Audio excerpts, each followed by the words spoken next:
1962 సంవత్సరం వచ్చేప్పటికి తెలుగు చలనచిత్ర పరిశ్రమలోను, హిందీ పరిశ్రమలో కూడా రొమాంటిక్ సినిమాలకి ఆదరణ పెరుగుతోంది.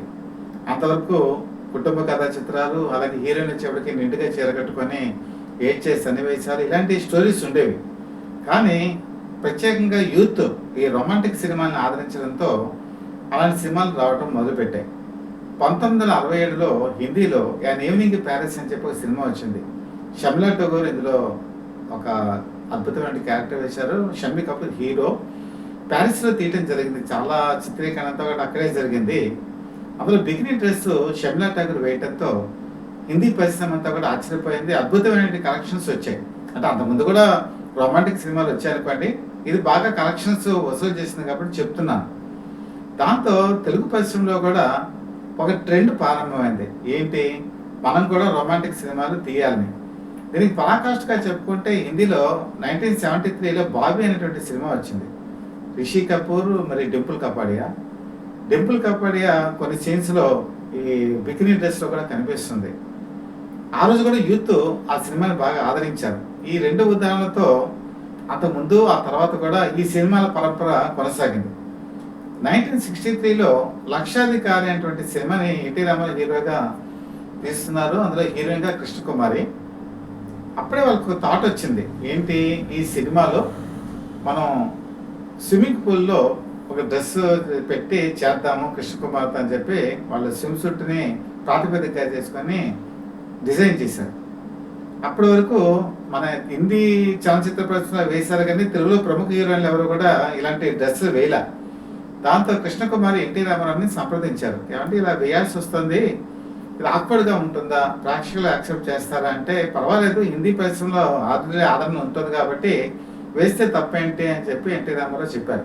సో ఆ భరోసాతో ఆ సినిమాలో ఆవిడ స్విమ్మింగ్ పూల్ డ్రెస్లో అంటే స్విమ్ సూట్లో కనిపించారు. చిత్రీకరణ అంతా కూడా అయిపోయింది. ఒక పాట కూడా షూట్ అయిపోయింది. అది సెన్సార్కి వెళ్ళిన తర్వాత సెన్సార్ ఆవిడ ఒకటే మాట చెప్పారు, మీకు యూత్ సర్టిఫికేట్ అయితే మేము ఇవ్వలేం, ఈ స్విమ్ సూట్తో ఉన్నటువంటి ఇది ఉంది కాబట్టి ఏ సర్టిఫికేట్ మేము ఇస్తాం, మీకు ఓకేనా అని అడిగారు. ఆ రోజుల్లో ఏ సర్టిఫికేట్ కనుక తీసుకుంటే ప్రాబ్లం ఏంటంటే పెద్దవాళ్ళకి మాత్రమే, 7 సంవత్సరాలు లోపల ఉన్న వాళ్ళు అవన్నీ కూడా ఎలా చేసేవాళ్ళు కాదు. దాంతో మేజర్గా ఉండేటువంటి యూత్ పోతారు ఒకటి, తర్వాత పిల్లలు రారు సినిమాకి, అలాగే లేడీస్ కూడా రారు. ఏ సర్టిఫికేట్ ఉన్న సినిమాకి ఆ రోజుల్లో లేడీస్ వెళ్ళేవారు కాదు. అందుకని ఏం చేశారంటే ఆ సినిమాలో ఆ స్విమ్ సూట్ని తొలగించేశారు. దాంతో ఆ క్రియేటివ్ కృష్ణకుమార్కి పోయింది. లేకపోతే ఆడే ఫస్ట్ తెలుగు హీరోయిన్ అయి ఉండేది. అంటే పాపులర్ తెలుగు హీరోయిన్ చెప్తున్నానండి. ఆ తర్వాత వచ్చేవాడికి 1965లో జయలలిత మొట్టమొదటిసారి తెలుగులో అరంగేట్రం చేయడం జరిగింది. అందులో మనుషులు మమతలు అనేటువంటి సినిమాలో ఆవిడ చేశారు.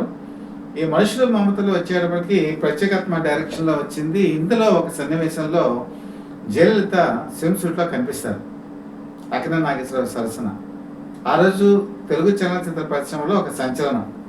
అంతవరకు కూడా అంటే వయస్కులుగా జ్యోతిలక్ష్మి లాంటి వాళ్ళు డ్యాన్సులు చేస్తే సంతోషించేటువంటి వర్గం, ఒక హీరోయిన్ స్థాయిలో ఉన్నటువంటి వ్యక్తి స్విమ్ సూట్ వేసేటప్పటికి చాలా ఆదరణ చూపించారు. కలెక్షన్స్ కూడా బాగా వచ్చాయి. ముఖ్యంగా యూత్ బాగా అట్రాక్ట్ అయ్యారు. ఇది గమనించినటువంటి సినీ పరిశ్రమలో చాలా మంది చాలా కాలం పాటు ఈ ట్రెండ్ కొనసాగింది. ఆ రోజుల్లో ఏ హీరోయిన్ సరే పైకి రావాలంటే వాళ్ళు ఫస్ట్ రొమాంటిక్ సినిమాల్లో సక్సెస్ అవ్వాలి. రొమాంటిక్ సినిమాల్లో కనుక సక్సెస్ అయితే వాళ్ళు ఖచ్చితంగా హీరోయిన్గా పైకి వస్తారు. ఇది ఆ రోజుల్లో థియరీ. మీరు 1978 కనుక చూసుకుంటే తెలుగు చలనచిత్ర పరిశ్రమలోను తమిళ్లోనూ కూడా యూత్ రావడం మొదలుపెట్టారు. కమలా హాసన్, రజనీకాంత్, ఇటు వచ్చేవాడికి చిరంజీవి, వీళ్ళందరూ కూడా కొత్త తరం వచ్చారు. కొత్త తరం పోకళ్ళు వచ్చాయి. దాంతో ఎన్టీ రామారావు కానీ, కృష్ణ కానీ, లేకపోతే అక్కినేని నాగేశ్వరరావు కానీ ఎవరైనా సరే ఈ ట్రెండ్ని ఫాలో అవడం మొదలుపెట్టారు. రొమాంటిక్ సన్నివేశాలకి ప్రాధాన్యత ఇచ్చారు. మీరు దొరబాబు సినిమా కనుక చూసుకుంటే ఇందులో మంజుల ఈ సినిమాలో చాలా రొమాంటిక్గా కనిపిస్తారు. తర్వాత స్విమ్ డ్రెస్లో కూడా కనపడతారు. ఒక విధంగా చెప్పాలంటే చలాకీగా, హుషారుగా అక్కినేని నాగేశ్వరరావు నటించినటువంటి సినిమాల్లో దొరబాబు కూడా ఒకటి చెప్పుకోవచ్చు. మంజుల అయితే ఆ రోజు యూత్ని ఒక ఉర్రూతు లోగించారు. ఇది కూడా కమర్షియల్గా హిట్ అయింది. ఈ ఫార్ములానే తర్వాత అందరూ కూడా ఫాలో అవటం మొదలుపెట్టారు. నేను చెప్పేటువంటి ఈ పీరియడ్కి వచ్చేవాడికి జయసుధ హీరోయిన్ గా సెటిల్ అవుదాము అనుకున్న టైంలో కూడా ఆడ నోము అనేటువంటి సినిమాలో లేడీ విలన్ గా నటించారు. మినీ మినీ స్కర్ట్లు వేసుకొని ఆ రోజు యూత్ అంతా కూడా ఈ అమ్మాయి ఎవరు అని చెప్పేసి ఆలోచించేలా చేశారు. ఆవిడ సెటిల్ అయిపోయిన తర్వాత కూడా 1982లో కోరుకున్న మొగుడు అనేటువంటి సినిమా రిలీజ్ అయింది. కట్టా సుబ్బారావు డైరెక్షన్లో. డూడు బస్వాన్ అని స్వామి బాబుతో ఒక సాంగ్ ఉంది. ఆ సాంగ్లో ఆవిడ స్విమ్ సూట్లో కనపడతారు. అంటే ఆ రోజు జయసుధ కూడా ఇదే ట్రెండ్ని ఫాలో అవటం జరిగింది. మరి జయప్రద దేవుడే దిగి వస్తే అని చెప్పి దాసనారాయణ డైరెక్షన్. సినిమాలో కథంతా ఫైనలైజ్ అయిపోయింది, షూటింగ్ మొదలైంది. ఒకనొక సన్నివేశంలో జయప్రద ఈ స్విమ్ సూట్లో కనిపించాలి. కానీ జయప్రద కెమెరా ముందుకు రావడానికి నిరాకరించారు. ఆ సూట్ వేసుకోవాలని చెప్పన్నారు. కళ్ళమ్మటి నీళ్లు పెట్టుకున్నారు. దాసనారాయణ వెళ్ళి చెప్పారు, అమ్మా ఇది క్యారెక్టర్ పరంగా ఇది అవసరం, ఈ సీన్ అవసరం, ఇది కాదంటే ఎలాగా అని చెప్పేసి ఎంత నచ్చ చెప్పినా కూడా వెళ్ళా. చివరికి ఆయన ఏం చేశారంటే నీళ్ళలోకి దింపి పైనుంచి షార్ట్ ముగించి చివరికి అది అయిపోయింది అని చెప్పి అనిపించుకున్నారు. తర్వాత కాలంలో జయప్రద ఎప్పుడు కూడా స్విమ్ సూట్లో నటించలేదు అనుకుంటే ఆవిడ ఇబ్బంది పడ్డారు. నిజంగా ఆ రోజుల్లో ఏంటంటే కొంతమంది ఈ స్విమ్ సూట్ వేసుకోవడానికి ఇబ్బంది పడేవాళ్ళు. ముఖ్యంగా జమున తాళాస్థాయిలో ఉన్నప్పుడు చాలా మంది వెళ్ళి అడిగారు, కానీ మీరు కూడా స్విమ్ సూట్ వేసుకొని మాలో నటిస్తారా, మీకు ఇంకా ఎక్కువ రెమ్యునరేషన్ ఇస్తామంటే ఆడ తల్లినంత పనిచేశారు. నేను అసలు అలాంటి క్యారెక్టర్ వేయను కాక వేయను అని చెప్పేశారు. అందుకే నేను జమున తన కెరీర్లో ఎప్పుడు కూడా ఇలాంటి క్యారెక్టర్స్ వేయలే. అలాగే తోడు నీడ అని చెప్పేసి భానుమతి, ఎన్టీ రామారావు, జమున ఈ ముగ్గురు ఉన్నటువంటి ఈ సినిమాలో రామకృష్ణ గీతాంజలి కూడా ఒక మంచి పాత్ర ధరిస్తారు. ఆ సినిమా మరి హిట్ అవ్వాలంటే సీరియస్గా ఉంటుంది స్టోరీ. మరి ఎలాగని చెప్పి ఆలోచించినప్పుడు గీతాంజలి కూడా స్విమ్ డ్రెస్ వేసుకొని కనపడతారు. రామకృష్ణ ఆ తర్వాత భర్త అయ్యారనుకోండి, ఆయన కూడా సీన్స్లో కనపడతారు. అంటే ఆ రోజుల్లో కమర్షియల్గా ఒక సినిమా హిట్ అవ్వాలంటే జనపదాలు హిట్ అవుతాయి, పౌరాణికాలు హిట్ అయ్యేవి, కుటుంబ కథా చిత్రాలు హిట్ అయ్యేవి. నేను చెప్పినట్టు హీరోయిన్ అయినప్పటికీ నిండుగా చీర కట్టుకొని కన్నీరు పెడితే ఆదరించే రోజులు ఆ రోజులు. కానీ ఎట్ ద సేమ్ టైం ఇంకో రకం జోనల్లోకి వచ్చేటప్పటికి హీరోయిన్ కూడా మోడర్న్గా ఉంటూ చలాకీగా ఉంటూ యూత్ని అట్రాక్ట్ చేసుకునే రీతిలో ఉంటే ఆ రీతిలో ఉంటే హీరోయిన్స్ టాప్ పొజిషన్కి ఎదిగిపోయేవాడు. అందుకని ఏ హీరోయిన్ అయినా సరే తను ఓ పక్క బరువైన పాత్రలు చేసుకుంటూ మరొక పక్కన ఇలాంటి పాత్రలు కూడా చేసేవాడు. అంతెందుకంటే జయసుధ చూడండి, జయసుధ నేను చెప్పినట్టు వాళ్ళు స్విమ్ డ్రెస్సెస్లో నటించారు, మినీస్ కట్ చేసుకొని నటించారు. కానీ ఆవిడలో నటీమణి బయటకు వచ్చారు. చాలా మీరు సినిమాలు కనుక చూసుకుంటే గృహప్రవేశం చూడండి, ఆవిడ ఎంత బరువైనటువంటి పాత్రలో నటిస్తారు. ఒక గృహప్రవేశం ఏంటి, మీరు ప్రేమాభిషేకం తీసుకున్నా ఇంకా చాలా సినిమాలు ఉన్నాయి. అంటే ఆవిడ నటీమణి ఉన్నారు. కాకపోతే అవసార్థం మరి సినిమాలు చేయాలి, పైకి రావాలి అంటే డైరెక్టర్స్ చెప్పినట్టు చేయాలి, యూత్ని ఆకట్టుకోవాలనే ఉద్దేశంతో ఆటలో నటించారు. కవిత చాలా ప్రెసిడెంట్ పేరమ్మ ఇలాంటి సినిమాలో నటించారు. అద్భుతమైన నటి. ఇప్పటికీ కూడా ఆవిడ సీరియస్లో నటిస్తున్నారు. ఆవిడ కూడా తొలి నెలలో సీత గీత దాడితే అనేటువంటి సినిమా, దానికి తమిళ డైరెక్టర్ శ్రీధర్ డైరెక్షన్ చేశారు, తెలుగునే. అందులో కూడా అలా స్విమ్మింగ్ డ్రెస్లో కనబడి ప్రేక్షకులని వృత్తులకిస్తారు. తర్వాత మాయగాడ్ అని చెప్పి సినిమా వచ్చింది మోహన్ బాబుతో. మాయగాడ్ అనేటువంటి సీన్స్లో కూడా కొన్ని స్విమ్మింగ్ పూల్ సన్నివేశాలు ఉంటాయి. అందులో కూడా ఆవిడ స్విమ్ సూట్ వేసుకొని కనబడతారు. అలాగే ఈ శ్రీధర్ ఈ డైరెక్టరే కమల్ హాసన్, రజనీకాంత్, శ్రీప్రియ, జయచిత్ర ఈ నలుగురితో కలిసి ఒక అద్భుతమైన సినిమా తీశారు. అది వయసు పిలిచింది సినిమాలో కూడా మరి శ్రీప్రియ ఒక స్విమ్ డ్రెస్లో కనపడతారు. ఈ ఒక్క సన్నివేశం చూడటానికి ఆ రోజు యూత్ రిపీటెడ్గా థియేటర్స్కి వచ్చేవాళ్ళు. ఇప్పటిలాగా మనకి మొబైల్స్ లేవు ఆ రోజుల్లో, అలాగే టీవీ లేవు. ఏదైనా సరే ఒక షాట్ బాగా నచ్చింది అంటే యూత్ మళ్ళీ టికెట్లు కొనుక్కొని వెళ్ళి చూసేవాళ్ళు. అదేంటి అసలైన రహస్యం. ఆ రోజు సినిమాల్లో ఈ రొమాంటిక్ సినిమాలు ఒక ప్రత్యేకంగా కొంతమందిని అట్రాక్ట్ చేసుకునేవి. ఆ అట్రాక్ట్ చేసుకోవడానికి ఈ స్విమ్ డ్రెస్లు మాత్రం ఆ రోజు దర్శకులు హీరోయిన్ చేత వేయించేవాళ్ళు. నేను చెప్పినట్టు జయప్రద, జయసుధ ఇలాంటి వాళ్ళందరూ కూడా చేశారు. అయితే భానుమతి అనేటప్పటికీ మనకు నిండుతనం, గంభీరత్వం, తర్వాత ఆవిడ ఎన్నో అద్భుతమైన సినిమాల్లో నటించారు. ఆవిడ కూడా భరణి పిక్చర్స్ పతాకం మీద ఒక సినిమా తీద్దాం అనుకున్నారు. ఆ సినిమాలో ఏంటంటే తన స్విమ్మింగ్ పూల్లో ఉన్నటువంటి ఒక సన్నివేశం తీద్దామని కూడా ప్లాన్ చేసుకున్నారు. స్విమ్ డ్రెస్ వేసుకొని కొన్ని ఫోటోగ్రాఫ్స్ కూడా తీయించుకున్నారు. తర్వాత ఆవిడ ఆలోచించారు, అవును కదా నేను ఒక మంచి పాత్రలు వేశాను, ఇలాంటి క్యారెక్టర్ వేస్తే నా ఇమేజ్ అయినా మార్కెట్లో దెబ్బతింటుందా అని చెప్పేసి తన భర్త, ఆయన కూడా డైరెక్టర్ రామకృష్ణరావు గారిని అడిగితే, వద్దు ఈ వయసులో ఇలాంటి ప్రయోగాలు చేయడం మంచిది కాదేమో అనడంతో ఆవిడ ఆ సినిమాలో ఆ సీన్ లేకుండా జాగ్రత్త పడ్డారు. కాకపోతే ఆ ఫోటోగ్రాఫ్స్ మాత్రం ఆవిడ తన చివరి కాలం వరకు పదిలంగా భద్ర పెట్టుకున్నారు. ఏ పాత్రకి వెళ్ళినా లేకపోతే సన్నిహితులు వెళ్ళినా కూడా నేను ఈ క్యారెక్టర్ చేద్దాం అనుకున్నాను, చేయలేకపోయానని చెప్పి ఆ ఫోటోలు కూడా ఆవిడ చూపించేవారు. అంటే రొమాంటిక్ అనేది మనం చూసే దృక్పథం బట్టి ఉంటుంది. రాజ్ కపూర్ హీరోయిన్ ని చూపించేవాడు. ఫర్ ఎగ్జాంపుల్ బాబీ సినిమాలో హీరోయిన్ ని ఈవెన్ మామూలుగా బిగినింగ్ డ్రెస్ లో చూపించినా కూడా ఒక కళాత్మకమైన దృష్టిలో చూపించేవాడు.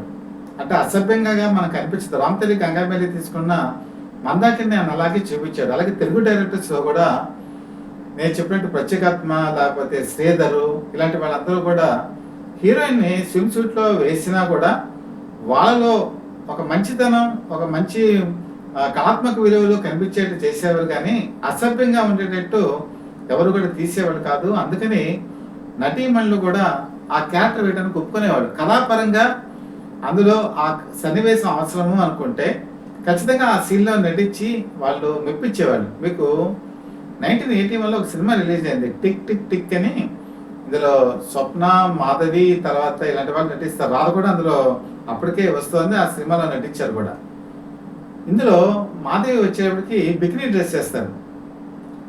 తెలుగు చలనచిత్ర పరిశ్రమలో ఇది ఒక సెన్సేషన్. అందరూ కూడా ఆశ్చర్యపోయారు. ఆ రోజులో ఒక చిన్న ఎగ్జాంపుల్ మీకు చెప్తాను. ఆంధ్ర సచిత్ర వారపత్రికని, ఆ పత్రికని ప్రతి ఇంట్లో కూడా ఆ మ్యాగజైన్ చూసేవాళ్ళు. అంటే ఒక మంచి సాహిత్యం ఉన్నటువంటి మ్యాగజైన్ అది, ఎవ్రీ వీక్ వచ్చేది. వాళ్ళు ఏం చేశారంటే ఆ మ్యాగజైన్ ఫ్రంట్ పేజీ మీద ఈ బికినీ డ్రెస్లో ఉన్నటువంటి మాధవి ఫోటో వేశారు. వేసేటప్పటికి ప్రతి ఇంటికి వెళ్తుంది కదా ఆ మ్యాగజైన్, అందరూ దాన్ని చూడటం, ముఖ్యంగా యూత్ అయితే మరీ చూడటం అన్నీ జరిగితే చాలామంది లెటర్స్ రాశారు. ఈ మ్యాగజైన్ కుటుంబ పరంగా మేమంతా చూస్తాము, పిల్లలు చూస్తారు, మీరు ఇలా బికినీ డ్రెస్లో ఉన్నటువంటి మాధవి ఫోటో వేస్తే పిల్లలు ఏమవుతారో వాళ్ళు పాడైపోరా అని చెప్పి వేలాది లెటర్స్ వచ్చాయి. కొన్నింటిలో వాటిని పబ్లిష్ చేశారు కూడా. ఆ రోజుల్లో కుటుంబ విలువలు అలా విధంగా ఉండేవి. ఈవెన్ మ్యాగజైన్లో ఫ్రంట్ పేజీలో వచ్చినా కూడా వాళ్ళు యాక్సెప్ట్ చేసేవాళ్ళు కాదు. సమాజం ఆ రోజుల్లో అలా ఉండేది. కానీ ఈ టిక్ టిక్ టిక్ సినిమాకి వచ్చేప్పటికి మాధవి బికినీ డ్రెస్ వేసినా కూడా కథాపరంగా మీకు ఎక్కడ ఔచిత్యం దెబ్బతిందో. ఆ కథలో అది అవసరం. ఎందుకంటే డైమండ్స్ స్మగుల్డ్ చేసేటువంటి ఒక కార్యక్రమంలో భాగంగా ఉంటుంది, ఆ సీన్స్ ఉంటాయి. కాబట్టి భారతీరాజా దీనికి డైరెక్షన్ చేశారు. కాబట్టి ఎప్పటిగా అనిపించదు మనకి. ఆ డైరెక్టర్స్ కూడా అద్భుతమైనటువంటి డైరెక్టర్స్ కాబట్టి కళాత్మక విలువలు కాపాడుకుంటూ వచ్చారు. మీరు కనుక చూసుకోండి, శ్రీదేవి ఎంత గొప్ప నటీమని. మరి వేటగాడి సినిమాలో ఎన్టీ రామారావు పక్కన నటించారు. ఆ నటించినప్పుడు ఒక స్విమ్మింగ్ పూల్ డ్రెస్, అది స్విమ్మింగ్ డ్రెస్లో కూడా కనపడతారు స్విమ్మింగ్ పూల్ దగ్గర. ఆ షాటు ఆ రోజు యూత్ని బాగా అట్రాక్ట్ చేసింది. ఎన్టీ రామారావు కూడా ఆశ్చర్యపోయారట, ఏంటి ఈ అమ్మాయి ఇంత భవిష్యత్తులో చాలా పైకి వస్తుందని చెప్పి అనుకున్నారు. ఆ తర్వాత కాలంలో వేటగాడి సినిమా సూపర్ డూపర్ హిట్ అయింది. ఆ తర్వాత ఆవిడ ఎన్నో సినిమాలో నటించింది. గురు సినిమాలో స్విమ్మింగ్ డ్రెస్ వేసింది ఆవిడ. ఆ తర్వాత మరి కృష్ణ నటించినంటే మామ అల్లుళ్ళ సవాల్ అందులో వేసింది. తర్వాతగా హిందీలోకి ఆవిడ ఎంటర్ అయ్యేటప్పుడు హిమ్మత్ బాలా అని చెప్పేసి ఈ ఊరికి మనగాడిని హిందీలోకి తీశారు. ఇందులోకి తీసినప్పుడు ఈ ఊరికి మనగాడు ఈ సినిమాలో అసలు మొట్టమొదటి అనుకున్నది జయప్రదకి మాత్రం రాఘవేంద్ర ముందుగానే చెప్పేశారు, ఇందులో స్విమ్ సూట్ వేసుకొని కనిపించాలి అని చెప్పి. కానీ జయప్రద మాత్రం నిరాకరించారు, నేను స్విమ్ సూట్లో అయితే నటించని. ఆ సినిమా ఆవిడ వదిలేసుకున్నారు. అప్పుడు శ్రీదేవిని సెలెక్ట్ చేసి నాతికి పరిచయం చేశారు. అదే మొట్టమొదటి నాతికి జూలీ అనే సినిమాలో వచ్చినా కూడా హీరోయిన్గా మొట్టమొదటి ఇంట్రడ్యూస్ చేసిన సినిమా హిమ్మత్ వాలా. ఇందులో కూడా ఆవిడ స్విమ్ డ్రెస్లో కనిపించి నార్త్ ఇండియాని షేక్ చేసి పారేశారు. మన ముందు చాలామంది వేసినా కూడా, కానీ నార్త్ ఇండియా ప్రజల్ని కొల్లగొట్టిన శ్రీదేవి గొప్ప నటీమని. ఆవిడ ఎన్నో చాలబాజీ లాంటి ఎన్నో గొప్ప చిత్రాలను నటించారు. వాడికి నటన తెలుసు, నటన వచ్చు. కాకపోతే ఈ రొమాంటిక్ సినిమా జోనల్లో ప్రేక్షకుల్ని ఎంటర్టైన్ చేయాలంటే ఇది కంపల్సరీ. ఈ స్విమ్ సూట్లు లేకపోతే పిక్నీలు అనేటువంటి ఒక పద్ధతి ఎప్పుడైతే వచ్చిందో ఆ రోజుల్లో అది పీక్ పీరియడ్కి వెళ్ళింది. ఈ రోజు కనుక మన సినిమాలో చూస్తే ఇదేమీ పెద్ద గొప్పగా అనిపించదు. ఎందుకంటే హిందీలోను, తెలుగులోను ఇప్పుడు కామన్‌గా అందరూ నటించేస్తున్నారు. కానీ ఆ రోజుల్లో, ఆ రోజు సమాజం అంటే 1960స్, 70స్‌లో చెప్తున్నాను. లేడీస్ సినిమాలో నటించడమే గొప్ప. పైగా వాళ్ళు మోడర్న్ డ్రెస్ వేసుకోవడం ఇంకా గొప్ప. దాంతో ఈ స్విమ్ సూట్ వేయటం ఇంకా గొప్ప. పైగా బికినీ వేయాలంటే చాలా డేరింగ్. ఇలా ఉండాలి. కాకపోతే అందుకనే వాళ్ళు ఏం చేసేవాళ్ళంటే ఆ టైంలో షూటింగ్ జరిగేటప్పుడు ఎవరిని ఉండనిచ్చేవాళ్ళు కాదు. ఔట్ సైడర్స్ ఎవరిని ఉండనిచ్చేవాళ్ళు కాదు. కేవలం కెమెరామెన్, అతి ముఖ్యమైనటువంటి వాళ్ళు, తర్వాత వచ్చేప్పటికి డైరెక్టరు, ఇలాంటి వాళ్ళే వాళ్ళు ఎంచుకొని చాలా పద్ధతిగా చేసేవాళ్ళు. సరే ఇప్పుడు కూడా షూటింగ్‌లో కూడా మారిపోయింది అనుకోండి. చాలామంది ఫోటోలు తీసి లేకపోతే బయటికి రిలీజ్ చేస్తున్నారు, లీక్ చేస్తున్నారు అని చెప్పి ఇప్పుడు కూడా షూటింగ్ స్పాట్‌కి ఎవరిని కూడా రానివ్వట్ల. ఔట్ సైడర్స్‌ని ఎవరిని రానివ్వట్ల. అప్పుడైతే ఇలాంటి సన్నివేశాలు తీసేటప్పుడు ఔట్ సైడర్స్‌ని ఎవరిని కూడా రానిచ్చేవాడు కాదు. సో ఈ విధంగా చూసుకుంటే ఈ రొమాంటిక్ సినిమాలు రాజ్యమేలే, అప్పటికి రాజ్యమేలే, ఇప్పటికీ రాజ్యమేలుతున్నాయి. ఇది ఒక సెపరేట్ సెక్షన్. ఇందులో ముఖ్యంగా మనం చెప్పుకోవాలంటే ఆ రోజుల్లో కమల్ హాసన్ దీని అగ్రగామి. తెలుగులో అయితే తెలుగునాడులో చాలా అద్భుతమైన సినిమాల్లో ఆయన నటించి కలెక్షన్స్ని కొలగొట్టారు. తర్వాత ఆ వరవల్లో చాలా మంది ఫాలో అయ్యారు అనుకోండి. సీనియర్ నటులు కూడా వాళ్ళు కూడా సక్సెస్ అయ్యారు. కాబట్టి ఈ విషయం మీద మీ కామెంట్స్ ఏంటి? ఇందులో మీరు ఏమనుకుంటున్నారు మాకు తెలియజేయండి. అలాగే మీకు కనుక ఈ కంటెంట్ నచ్చినట్టయితే లైక్ చేయండి, బెల్ ఐకాన్ ప్రెస్ చేసి సబ్స్క్రైబ్ చేసుకొని మీ సపోర్ట్ మాకు అందజేయవలసిందిగా మనస్ఫూర్తిగా కోరుకుంటూ మీ డివిఎస్ఎస్ కృష్ణప్రసాద్.